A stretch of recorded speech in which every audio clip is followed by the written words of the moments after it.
The Jewish Cemetery at Newport by Henry Wadsworth Longfellow.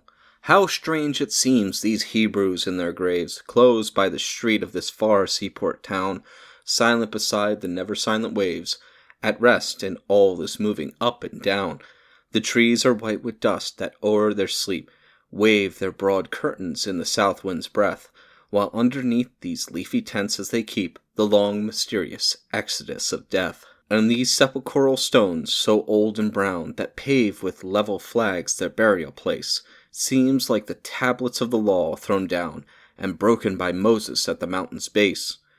The very names recorded here are strange, of foreign accent and of different climes. Alvarez and Rivera interchange with Abraham and Jacob of old times. Blessed be God, for he created death, the mourners said, and death is the rest and peace. Then added in the certainty of faith, and giveth life that never more shall cease.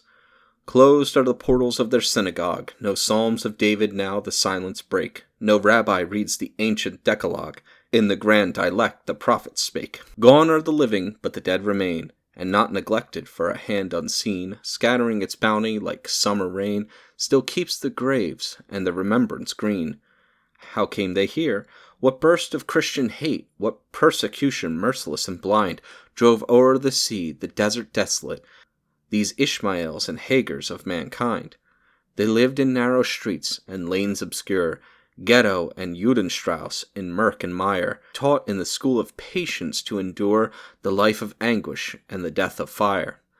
All their lives long, with the unleavened bread, and bitter herbs of exile and its fears, the wasting famine of the heart they fed, and slaked its thirst with Mara of their tears.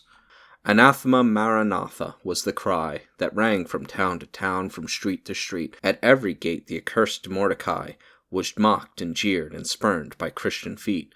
Pride and humiliation, hand in hand, walked with them through the world where'er they went.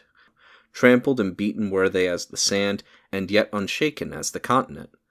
For in the background figures vague and vast of patriarchs and of prophets rose sublime, and all the great traditions of the past they saw reflected in the coming time.